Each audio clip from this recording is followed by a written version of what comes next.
2 cricket జట్టులు తలపడ్డాయి. ఆ test లో ఎవరు నెగ్గలేదు, ఓడిపోలేదు. అలాంటి ఫలితాన్ని ఒక్క ముక్కలో ఏమంటారు? తెలీదే. డ్రా.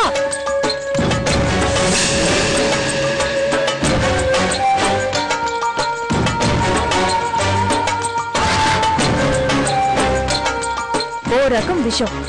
ఒక పదం. ఏంటది? కోమలేక నేనేదో ఫోటో పోయిందన్నారు కదా, ఇది కాదు కదా?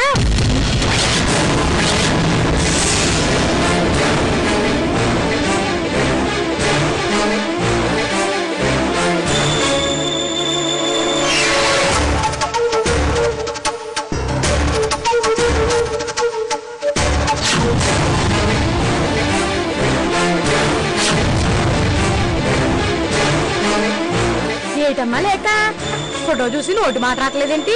ఎవరిది ఫోటో?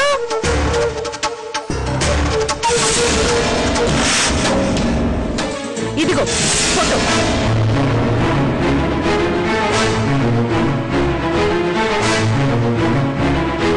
ఇది పేపర్స్ తో కలిపి వేసేసాననేగా మీరందరూ తిట్టారు.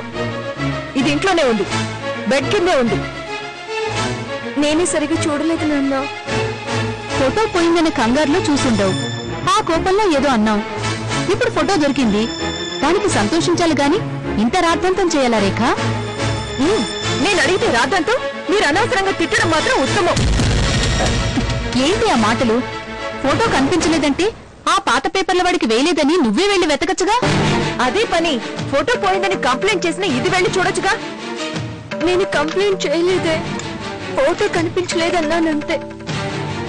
తప్పు నాదే అని చెప్తున్నానుగా. నువ్వు ఊరుకోలేక ఏదో పొరపాటు జరిగిపోయింది అంతే కదమ్మా. లిస్ట్ అంతా తయారు చేయాల్సింది నేను. టెన్షన్ పడితే నేను పడాలి. నీకెందుకు? నీకేంటమ్మా, చక్కగా షాప్కి వెళ్తావు, ఆడు నగలు చూపిస్తాడు, నువ్వు సెలెక్ట్ చేస్తావు, ఆడు బిల్లు ఇస్తాడు, నువ్వు కార్డు ఇస్తావు, ఆడు గీకుతాడు, నువ్వు సంతకం పెడతావు. ఇక్కడ తమాషా ఏంటంటే పేదోళ్ళు ఎలా కొనాలా అని టెన్షన్ పడతారు, పెద్దోళ్ళు ఏం కొనాలా అని టెన్షన్ పడతారు. ఇక్కడ మనకు తెలిసింది నీదేంటంటే ఎవరికైనా టెన్షన్ అనేది కామన్. నువ్వేం టెన్షన్ పడమాక, నేను చూసుకుంటాను. ఫస్ట్ సాంబార్ లేదు నాన్న, ఫస్ట్ వంకాయ కూరే లేదు నాన్న, సాంబార్ లేదు నాన్న, వంకాయ కూరే లేదు నాన్న, వంకాయ కూరే నాన్న. అబ్బాబ్బా మీ గొడవ ఆపండి. అమ్మా ముందు సాంబార్ వేసుకుంటాను. చూడమ్మా. ఆహా సూపర్, థ్యాంక్ యూ నాన్న. చాలా బాగుందమ్మా. ఏమోయ్ సాంబార్ అంటే ఇలా పెట్టాలి, నేర్చుకో. సర్లేండి. వంకాయ కూర రేపటికి పోస్ట్ పోన్. నువ్వు కూడా సాంబార్ వేసుకో. సూపర్, చాలా బాగుందమ్మా, సూపర్. అసలు నేనేం వండాను, ఎలా ఉందో తింటే కదా నాన్న తెలిసేది. అప్పుడు నా వంటే మీకు నచ్చలేదు అనుకున్నాను, కానీ నేనే మీకు నచ్చలేదని ఇప్పుడే తెలుస్తుంది. నీతో కొంచెం మాట్లాడాలమ్మా. కొత్తగా అమ్మ అని పిలుస్తున్నావేంటే? అమ్మా అనుకు, ఎవరైనా వింటారు. ఎప్పటిలాగే పిన్ని అని పిలు. ఇక నేను పిన్ని అని పిలవలేను. ఇంతకాలం నన్ను కూతురు అనుకుని ఆవిడ్ని అమ్మ అని పిలిచి తప్పు చేశాను. కన్ను తల్లివైన నిన్ను ఇంకా పిన్ని అని పిలుస్తూ ఇంకో తప్పు చేయలేనమ్మా. ఏమైంది రేఖ? నాకు జ్ఞానోదయం. ఎప్పుడూ నాకు జరిగిన అన్యాయాన్ని మర్చిపోగలను, కానీ అదే అన్యాయం నీ విషయంలో చేస్తారని ఊహించలేకపోయానే. తను చేసిన ద్రోహం గురించి చెప్పాలి కాబట్టి నన్ను కన్న కూతురు అని చెప్పారు. తప్పదు కాబట్టి కూతురులాగా పెంచారు. ఈ విషయం ఇక్కడికి వచ్చిన కొద్ది రోజులకి అర్థమైంది.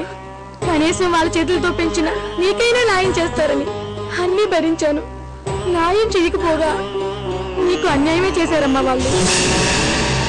లోకం తెలియక ముందు వాళ్ళని అమ్మ నాన్న అనుకున్నాను.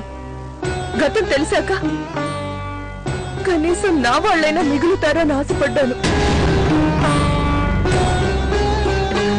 అమ్మా, వీళ్ళేంటో తెలిసాక ఇంకా ఇక్కడ వీళ్ళ మధ్య వీళ్ళకి భారంగా బతకలేను. మనం వెళ్ళిపోదాం పదమ్మా.